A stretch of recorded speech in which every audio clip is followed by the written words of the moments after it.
Welcome to Kavitha recipe Tamil. இன்றைக்கி பார்க்க போகிற ரெசிபி ரொம்ப சுவையான கார புளிக்குழம்பு செய்ய போகிறோம். இந்த 1-2 பொருளை வச்சு செய்கிறதே நல்லா கல்யாண வீட்டு கார புளிக்குழம்பு மாதிரியே இருக்கும். நீங்களும் செஞ்சு பாருங்கள், ரொம்ப நல்லாயிருக்கும். ஃபஸ்ட்டு இந்த ரெசிபி செய்ய தேவையான பொருள்: வெண்டைக்காய், பெரிய வெங்காயம் இல்லைன்னா சின்ன வெங்காயம் எடுத்துக்கோங்க, ஒரு தக்காளி, நாட்டு தக்காளி பெருசாக எடுத்து வச்சுருக்கேன், ஒரு பூண்டு. இதை வச்சு நம்ம செய்ய போகிறோம். வெங்காயத்தை பொடியாக கட் பண்ணி எடுத்து வச்சாச்சு, தக்காளியும் கட் பண்ணி எடுத்து வச்சுருக்கேன், பூண்டு உரிச்சாச்சு. வெண்டைக்காயை இந்த மாதிரி நீளவாக்கில் இந்த மாதிரி நீளமாக கட் பண்ணிக்கோங்க. எந்த சைஸ் வேணுமோ அந்த அளவுக்கு நீங்கள் கட் பண்ணி எடுத்துக்கோங்க. இப்போ வெண்டைக்காயை வளவளப்பு போகிற மாதிரி நல்லா வதக்கி எடுத்துக்கோங்க. இப்போ வெண்டைக்காயை நம்ம வதக்கிக்கலாம். ஸ்டவ்வை பற்ற வச்சு ஒரு கடாயை எடுத்துக்கோங்க. கடாயெல்லாம் சூடானதுக்கு பின்னாடி எண்ணெயெல்லாம் நான் ஊற்றலை, அப்படியே தான் வெறும் கடாயில் தான் வதக்க போகிறேன். இந்த மாதிரி ஸ்டவ்வை கூட்டி குறைச்சி வச்சு ஒரு 5 நிமிஷம் நல்லா ஸ்டவ்வை கம்மி பண்ணி வச்சுட்டு நல்லா வதக்குங்க. இந்த வளவளப்பு அப்போ தான் போகும். நல்லா வதக்கிட்டு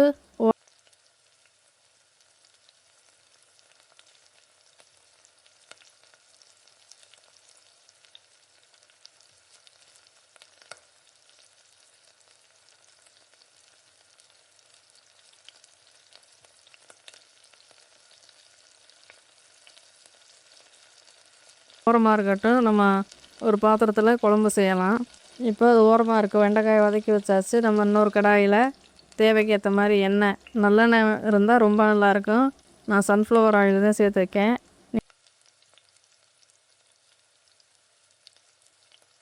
நீங்கள் நல்லெண்ணெய் ஊற்றி கூட செய்யலாம். இப்போ இது கூட கொஞ்சமாக வெந்தயம், ஒரு 1/2 ஸ்பூனுக்கு வெந்தயம் சேர்த்துக்கோங்க, ஒரு 1/4 ஸ்பூன் கடுகு. வெந்தயத்தை விட கடுகு கம்மியாக சேர்த்துக்கோங்க. தேவைன்னா 1/2 ஸ்பூன் சீரகம், சோம்பு கூட சேர்த்துக்கலாம். நீங்கள் இப்படி ஒரு முறை செஞ்சு பாருங்கள், இது ரொம்ப நல்லாயிருக்கும்.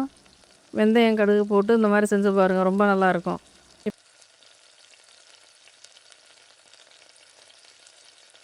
இப்போ நல்லா பொரிஞ்சு வருது. இப்போ இது கூடவே பூண்டு பொரிச்சு வச்சுருந்தா பூண்டை சேர்த்துக்கோங்க. பூண்டு நல்லா எண்ணெயிலே நல்லா வதங்கட்டும்.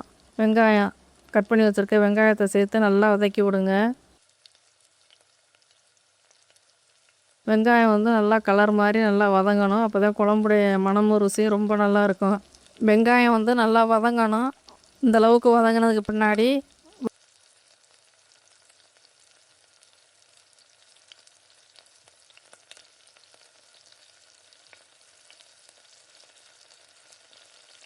வரமிளகா இல்லைன்னா பச்சை மிளகா, எந்த மிளகாய் இருந்தாலும் பரவாயில்ல. நான் 2 வரமிளகா சேர்த்துருக்கேன். இதை நல்லா வதக்கி விடுங்க.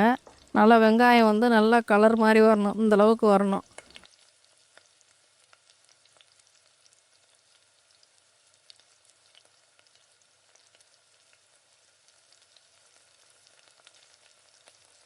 இப்போ கொத்தமல்லி சேர்த்துக்கோங்க, கொஞ்சம் கருவேப்பிலை சேர்த்துக்கோங்க. கருவேப்பிலை இல்லாததுனால நான் கொத்தமல்லி மட்டும்தான் சேர்த்துருக்கேன். நல்லா வதக்கி விட்டுட்டு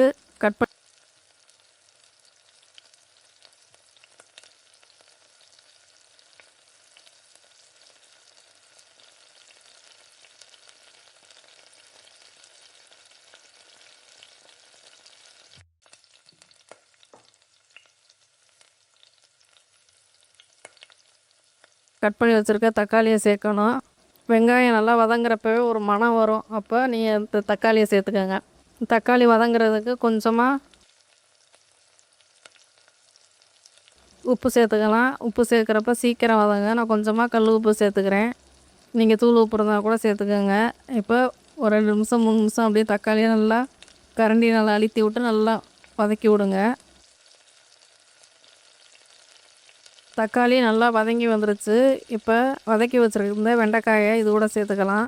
ஏற்கனவே வதக்கியிருந்தான் வெண்டைக்காய் வளவளப்பு போகிறதுக்கு. இப்போ இந்த வெங்காயம், தக்காளி எல்லாம் சேர்ந்து இந்த வெண்டைக்காயை சேர்த்து நல்லா நல்லா கிளறி கொடுங்க.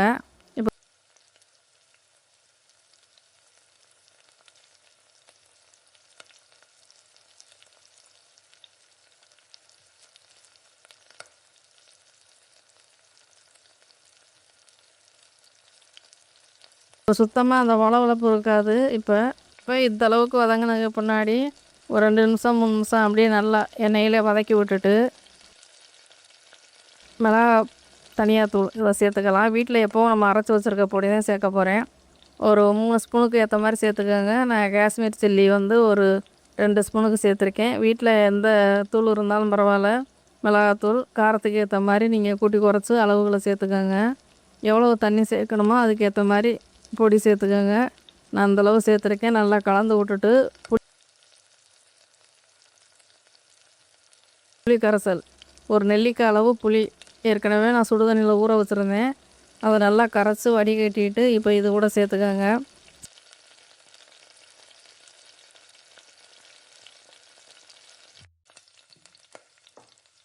சேர்த்துட்டு நல்லா கலந்து விடுங்க. எவ்வளவு தண்ணி ஊற்றணுமோ அந்த அளவுக்கு ஊற்றிக்கோங்க. ஏன்னா நம்ம இந்த காய் வேகம் தோட்டிக்கும் தண்ணி கொஞ்சம் எக்ஸ்ட்ரா ஊற்றணும். அப்போ தான் நல்லா வெந்து வரும். குழம்பும் நல்லா திக்காக வரந்தோட்டிக்கும் ஒரு 5 நிமிஷமாவது நல்லா பச்சை வாசனை போகிற அளவுக்கு கொதியணும். அது வரையும் ஸ்டவ்வை கூட்டி குறைச்சி வச்சு நல்லா எண்ணெய் பிரிகிற அளவுக்கு நல்லா கொதிய விடணும். அதனால் கொஞ்சம் தண்ணி எக்ஸ்ட்ராவே ஊற்றிக்கோங்க. இப்போ புளி கரைசல், மிளகாய் பொடி, குழம்பு பொடி எல்லாமே சேர்த்து நான் அரைச்சி வைக்க மாட்டேன். தனித்தனியாக தான் அரைச்சி வைப்பேன். தனித்தனியாக சேர்த்து அரைச்சி நல்லா அந்த மாதிரி தண்ணியெல்லாம் ஊற்றி நல்லா கலந்து ஒரு 5 நிமிஷம் 6 நிமிஷம் நல்லா காய் வேகணும். அது வரையும் ஸ்டவ்வை கூட்டி குறைச்சி வச்சு நல்லா மூடி போட்டு வச்சுக்கோங்க. கடைசியாக நல்லா எண்ணெயெல்லாம் பிரிஞ்சு பச்சை வாசனை போய் நல்லா கார புளி குழம்பு ரெடி ஆயிடுச்சு. இதை ஒரு பாத்திரத்தில் மாற்றி வச்சுக்கலாம்.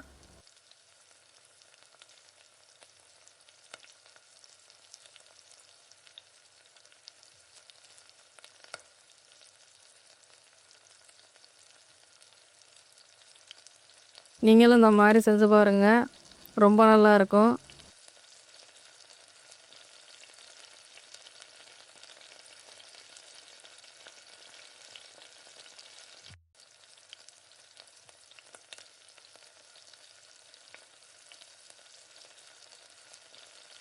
இந்த வீடியோ பிடிச்சிருந்தா லைக் பண்ணி ஷேர் பண்ணுங்கள். மறக்காமல் சப்ஸ்கிரைப் பண்ணிடுங்க. கூடவே ஹைப் பண்ணிடுங்க.